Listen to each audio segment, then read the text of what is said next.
Hello friends, Gautami பேசுகிறீங்க. எல்லோரும் எப்படி இருக்கிறீங்க?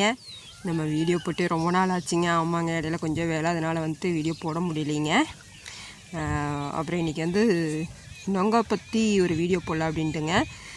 இது நம்ம தோட்டத்தில் போட்டப்போ எடுத்த வீடியோங்க. இது பதிவு பண்ண முடியாமையே போயிடுச்சுங்க. சரி, இன்றைக்கி அதை பற்றி சொல்லுவோம் அப்படின்ட்டுங்க. இது நம்ம தோட்டத்தில் பார்த்திங்கன்னா பொலி ஓரத்தில் தான் நாங்கள் வச்சுருந்தாங்க. பக்கத்தில் அவங்க போட்டிருந்தாங்க. அப்போ இதில் நிறைய ஆண்மரம் பெண் மரம்னு சொல்லிட்டு சொல்லுவாங்க. பாதி ஆண்மரமாக இருக்குங்க, பாதி பெண் மரமாக இருக்குங்க. நொங்கு சித்திரை வைகாசிங்கும் போது என்னென்னா நொங்கு வர ஆரம்பிச்சிருங்க. அது அந்த குறிப்பிட்ட ஸ்டேஜுக்குள்ளே தான் அந்த நொங்குலாம் வெட்டணும். அப்படி இல்லை அப்படின்னா சேகாயின்னு சொல்லுவாங்க, களிகாயின்னு சொல்லுவாங்க. ரொம்ப முத்திய சாப்பிட முடியாது இல்லைங்க, அந்த மாதிரி ஆயிரு. அது அந்த நொங்கு வெட்டுறவங்களுக்கு தான் அந்த பதம் எப்படி இருக்குது அப்படிங்கிறத சொல்ல முடியுங்க. அவங்க தான் பார்த்து வெட்டுவாங்க. அதனால் அந்த டைமில் இந்த நொங்குலாம் போட்டேங்க. இந்த நொங்கெல்லாம் உடம்புக்கு ரொம்ப ரொம்ப நல்லதுங்க, ரொம்ப குளிர்ச்சிங்க. இந்த பனைமரமே இப்போ அதிகமாக பார்த்திங்கன்னா சமூக ஆர்வலர்கள்லாம் என்ன பண்ணுறாங்க அப்படின்னா, அந்த ஆத்தோர வாய்க்கால் ஓரத்துலலாம் பார்த்திங்கன்னா பனை விதை விதைக்க ஆரம்பிக்கிறாங்க. ஏன் அப்படின்னா பனைமரத்தை பற்றி இன்னும் நிறைய பேருக்கு தெரியலைங்க.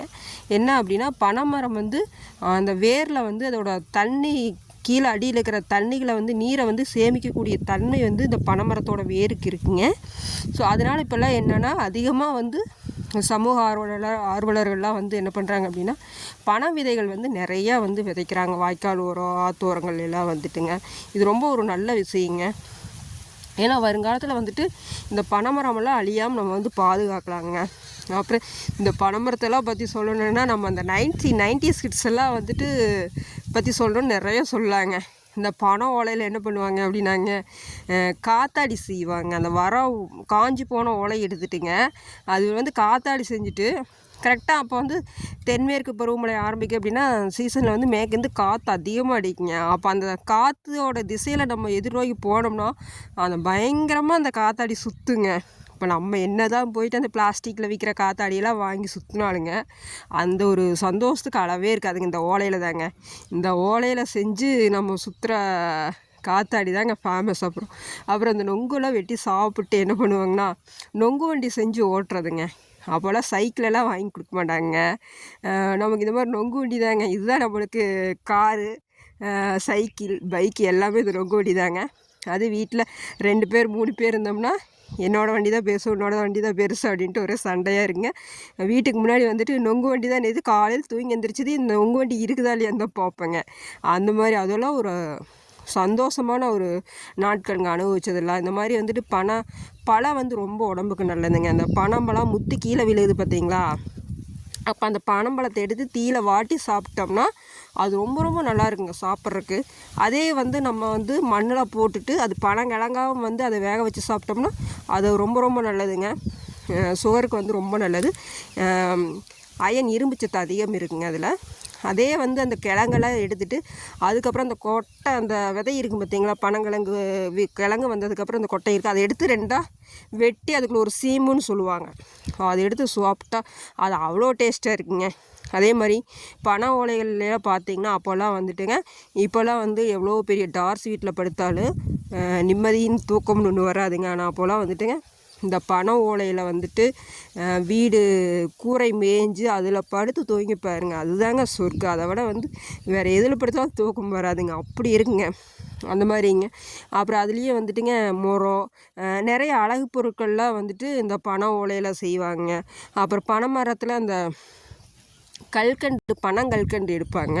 பனங்கல்கண்டு எடுத்துகிட்டு அது நம்ம சாப்பிட்டோம்னா ஃபஸ்ட்டெல்லாம் இந்த அம்மை போட்டுருச்சு அப்படின்னா என்ன பண்ணுவாங்கன்னா வீட்டில் பனங்கல்கண்டு வாங்கி கொண்டு வச்சுக்குவாங்க. அம்மா அப்படிங்கிறது நம்ம உடம்பு சூட்டு தாங்காமல் வர்றது, வெப்பம் தாங்காமல் வர்றதுங்க. நம்ம அதை குளிர்ச்சி படுத்தணும் அப்படின்னா என்ன பண்ணுவோம், பனங்கல்கண்டு வாங்கி கொண்டாந்து வச்சுட்டு கொஞ்சம் கொஞ்சம் கொடுப்பாங்க அந்த அம்மா போட்டிருக்கிற சமயத்தில்.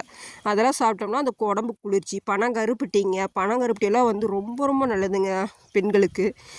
அந்த மாதிரி இயற்கை நிறைஞ்ச ஒரு மரங்க. இதுலேருந்து எல்லாமே கிடைக்கும் நமக்கு. ஸோ இதை நம்ம எப்போவுமே அழியாமல் பாதுகாக்கணுங்க. இந்த மாதிரி பனைமரத்தில் நிறைய சொல்லிகிட்டே போகலாங்க. அப்புறம் அந்த குழந்தைகளுக்கெல்லாம் வேர்க்குரு வந்துருச்சு அப்படின்ட்டு என்ன பண்ணுவாங்கன்னா இந்த நொங்கு எடுத்துகிட்டு இந்த மேலெல்லாம் பூசி விட்டாங்கன்னா அந்த வேர்க்குருவெல்லாம் வராதுங்க. இந்த மாதிரி நிறைய இருக்குங்க பனைமரத்தில் வந்துட்டு நமக்கு வந்து இயற்கையாக கிடைக்கக்கூடிய நன்மைகள்னு சொன்னோம்னா பனைமரத்தில் நிறைய இருக்குங்க. ஸோ இதெல்லாம் வந்துட்டு அந்தந்த சீசனில் கிடைக்கிறத வாங்கி சாப்பிடுங்க. பனங்கல்கண்டு, பனக்கருப்பட்டி, பனங்கிழங்கு இதெல்லாம் வந்து உடம்புக்கு வந்து கண்டிப்பாக எடுத்துக்கங்க. ரொம்ப ரொம்ப நல்லது, ஆரோக்கியமான ஒன்றுங்க. எங்காச்சும் பனை விதைகள் இருந்துச்சுன்னா நீங்கள் வாய்க்கால் ஓரங்கள்லையோ ஆத்தோரங்கள்லையோ வந்து விதைச்சி விடுங்க. நம்ம வருங்கால சந்ததியர்களுக்கு வந்து இது இயற்கை வரப்பிரசாதங்க இந்த பனைமரம். ஸோ அவங்கெல்லாம் வந்து நம்ம அனுபவிச்சது மட்டும் இல்லாமல் நம்மளோட குழந்தைகள், பேர பேத்தி அவங்களாம் வந்து அனுபவிக்கணும். ஸோ அதுக்காக வந்துட்டு நிறைய பனைமரம்லாம் வந்து அங்கங்கே விதைங்க. ஓகே ஃப்ரெண்ட்ஸ், ரொம்ப நாளைக்கு அப்புறம் ஒரு வீடியோ போட்டேன், அது எனக்கு ரொம்ப சந்தோஷம். ஓகேங்க, அடுத்து இன்னொரு நல்ல வீடியோவில் நான் உங்களை வந்து சந்திக்கிறேன். ஓகே, டேக் கேர், பாய். சப்ஸ்கிரைப் பண்ணாதவங்களா பண்ணிக்கங்க. Okay friends.